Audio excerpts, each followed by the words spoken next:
Hi, this is John Schaefer. You're listening to WNYC On Demand, podcast, streaming, and MP3 downloads available when you want at WNYC.org and iTunes.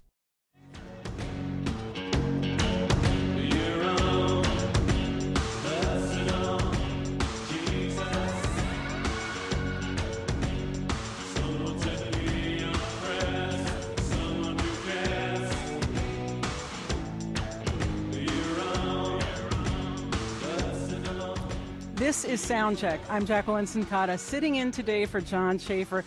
We've been talking about a formative year in any music fan's life, the year you were 14. Now, if you're currently a fan of electronic music and you were 14 years old at some point during the 1980s or 90s, there's a very good chance that your music taste was shaped by Depeche Mode. This British group has sold 95 million albums worldwide during a career that spans 30 years and 12 studio albums. In the background, you're hearing Depeche Mode's 1989 hit, Personal Jesus. It's just one of many tracks from the band's catalog that is getting an overhaul on a new collection called Remixes 2, 81 to 11. Joining me to talk about it is the band's frontman, Dave Gahan. Dave, welcome to Soundcheck. Hello. Dave, the first obvious question, what were you listening to when you were 14? When I was 14. We were just talking about that, actually. Well, it was a very impressionable time for me, and I left school a year after that. I walked out of school, so 14, probably still a lot of glam stuff, T-Rex, David Bowie. There was one TV show in England called Top of the Pops, which was on one night of the week, and you'd be sort of rush home from wherever you were to see that show. It was a 30-minute show, and it's the only way you could see any kind of bands or anything on TV. Thank God for radio. Some radio shows like John Peel and stuff, which I would listen to with my little transistor radio at night in bed. I love that. He used to play great stuff, and things. He exposed me to things that I would never have heard if I just listened to regular radio, to be honest. But yeah, it was probably the glam stuff, and then what happened for me was right around that time, which was 1977, something like that. Punk rock came along, and bands like The Damned. I was probably most impressed by The Damned. Mm-hmm. Out of all the bands, they had the biggest impression on me. I actually joined the Damned fan club. Do you have a button? I think I got a button, and you also received like a rubber bat. Uh-huh. I was going to ask you, how did it influence you? But knowing your music, it seems very evident that group, T-Rex, Bowie, The Damned, I can hear it. Yeah. Well, yeah, there's a lot of that stuff in there. Gary Glitter as well, all that glammy stuff. There was something about it that was just, they were, especially Bowie for me. He was like, he was in another place. He was somewhere that I wanted to go to and be part of, and certainly to escape from what seemed to be a pretty sort of boring life at that point. I mean, when you're a teenager as well, at that age, it's tough. It is. I have a son now who's just, will be turning 19 this year, and I have an older son as well who will be turning 24 this year. But that age was very difficult for them. So let's talk about the new CD that's getting released. You've got dozens of artists remixing your work on this collection, including Peter, Bjorn, and John, the production team of Stargate, Uncle, former bandmates Vince Clarke and Alan Wilder. What's it like to hear your work reworked? Well, I actually find it really interesting because, quite often what happens is after we've worked on a record, and then you pass things out to people to rework. You get very surprised. There was with the last couple of records we've done. There's a band in England called Six Toes, and there's actually some tracks that they did. I think one maybe on this collection, but they completely reworked the song. It's not a remix as such. It's not just kind of like something that's broken up for clubs. It's something where they rework the song, and to me, quite often you get to hear things that you didn't think of in the studio, or you get to hear an interpretation of the song that's completely different.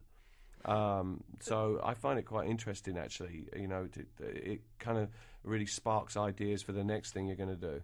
So did you guys, as a collective group, decide who was going to do some of these remixed or reworked versions, or do people come to you, and how does that start?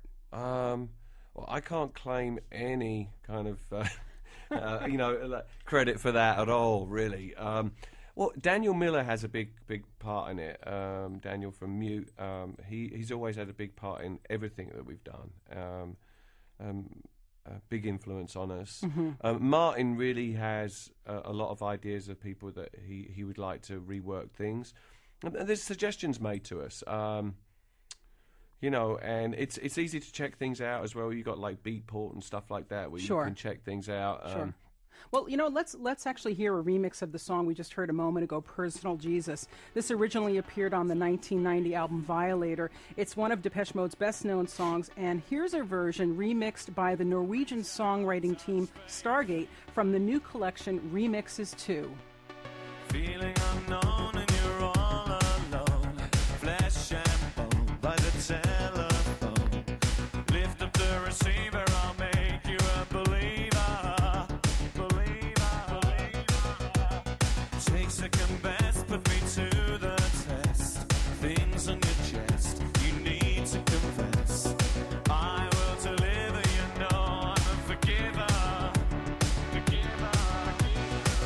Your own personal Jesus. Someone to hear your prayers, someone who cares. Your own personal Jesus. Someone to hear your prayers. That is the Stargate remix on the new Depeche Mode CD collection of Personal Jesus. Now, the new CDs come out, and I say CDs, there are 3 versions of this apparently. There's a single disc, there's the 3-disc set, and there's a 6 LP vinyl box set. So enough to please everybody. And that is all coming out next Tuesday, June 7th, that would be.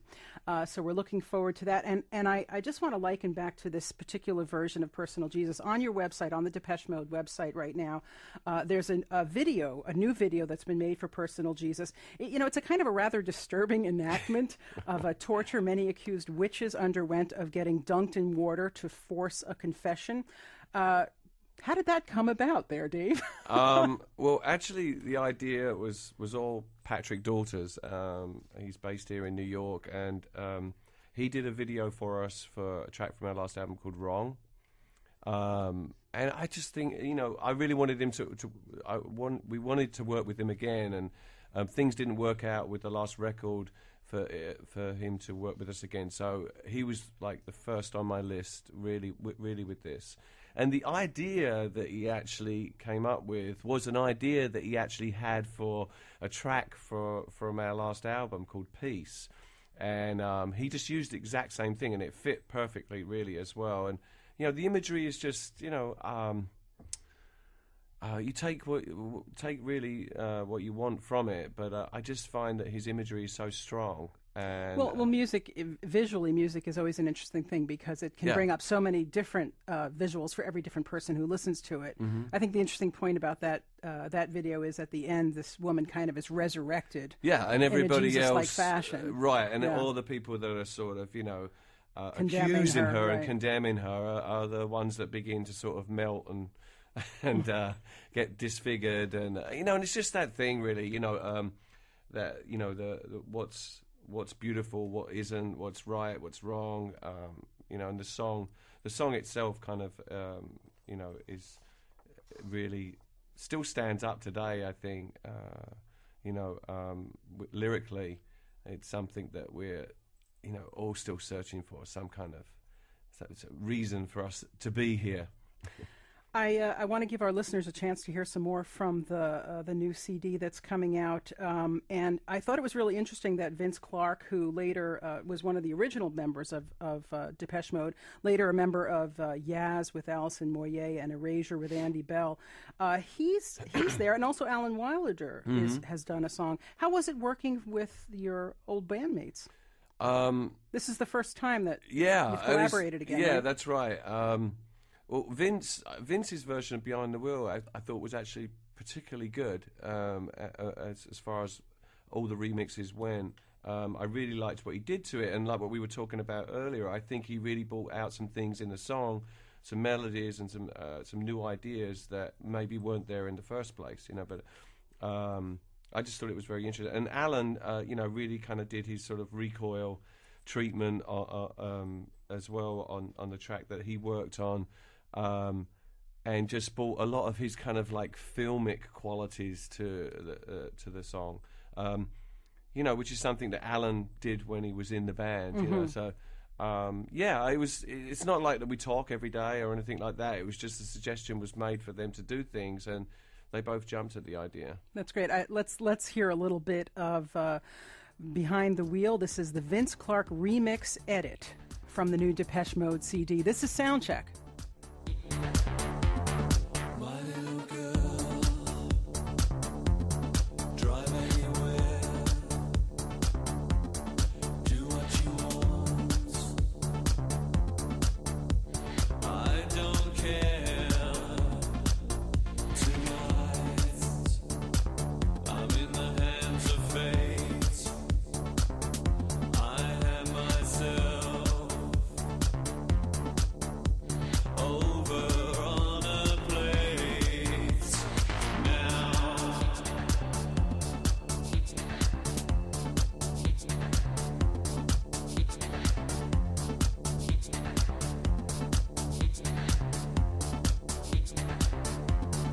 Oh, little girl, there are times when I feel I'd rather not be. I'm Jacqueline Sincata. This is Soundcheck, and we are talking today with Dave Gahan, the lead singer of the band Depeche Mode, and we're hearing Behind the Wheel. This is the Vince Clarke remix from the new CD that Depeche Mode, or bunch of CDs that are coming out next Tuesday, June 7th. It's called Remixes 2, 81 to 11, standing for 1981 to 2011, the length the band has been together. There's a few different versions. There's going to be a 3-disc set, a single disc, and a 6 LP vinyl box set, all of that coming out next Tuesday. And Dave, I want to just jump. You just last month received a really nice award, a really nice honor, the Stevie Ray Vaughan Award from Music Cares. And I know you've had some involvement with that, and you've also struggled with drug addiction, and congratulations on being clean for more than 10 years. That's quite an accomplishment. What's your involvement with the organization? Well, they've, over the years, I've actually performed for them before as well, and they raise money each year. The specific part is the MAP part of it, which is the Music Assistance Program. And they help musicians and people in the music business to, get into treatment, or to help them to kind of get a leg up into recovery if that's what they want. Quite often, it can be quite an expensive thing to do.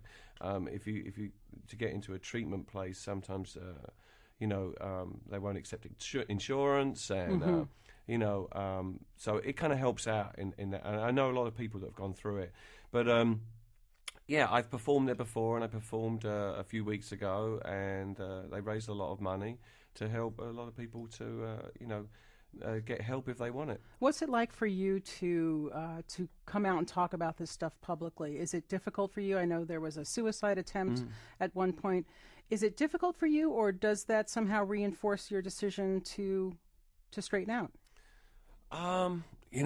Going back all those years, like when I think about that stuff now, I think most of it, I've talked about it, other people have talked about it, and those things like that, like the suicide and stuff like that, it's an attempt. I think really it was more a cry for help. I don't think I was in any state of mind to really make any decisions about my life at that particular time. And luckily, I had a lot of people around me that were trying to help me, and finally, I gave in. I mean, you've got with anything, and personally, I'm a very sort of strong-willed person, so I'm not gonna do anything until I'm ready to do it.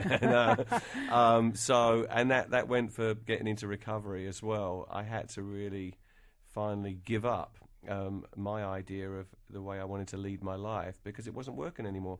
So was that a realization you came to on your own, or was there somebody helping you out? There was a lot of people helping me out, and it's when you start to listen. Really, I wasn't listening. I didn't want to listen, and until you're ready to do that, or you're ready to actually take the help that's being offered to you, nothing's going to change. And for me, I needed some change in my life because the way I was living really wasn't working anymore. And how has the sobriety changed your approach to your music? I mean, beyond my wildest dreams, really. I couldn't have imagined sort of 15 years ago that I would be having the opportunities and doing the things I am today musically. I couldn't have imagined having that opportunity. Like I said, today I'm writing songs with different people. Some of them end up being stuff that becomes Depeche Mode stuff, and other things for other projects, solo projects. At the moment, I'm writing with a friend of mine here in New York, Kurt. We've been writing some songs that will probably end up being Depeche songs, and also I've been writing a bunch of songs with Rich from Soul Savers, who did some shows with us last year, and we're getting to the point now with that where hopefully there'll be a record, I think, by the end of the year. I understand, I think it was your 2003 solo debut, Paper Monsters, where you first started doing your own songwriting. Yeah. Is that correct? Yeah, I really sort of...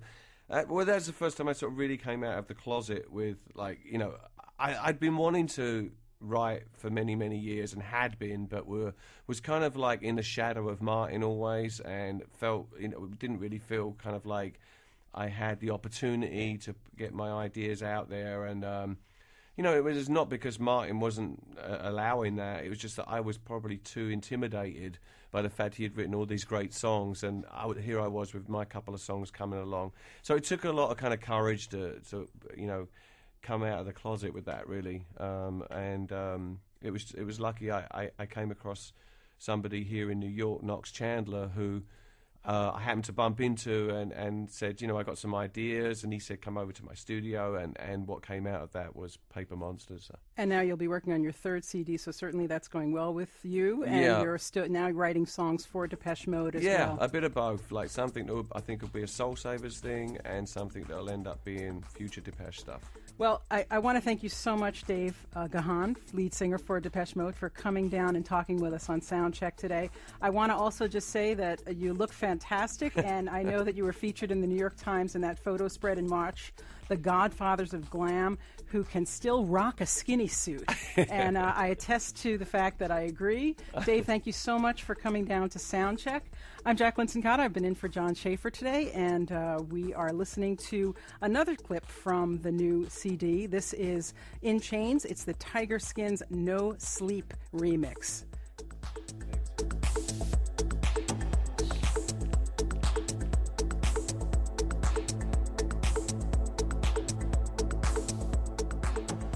That's all for today. On our next program, it's June, so it must be wedding season. We talk with some experienced professionals about the do's and don'ts of creating a wedding playlist, plus a live performance from jazz guitarist Bill Frisell and Brazilian singer-songwriter Vinícius Canture.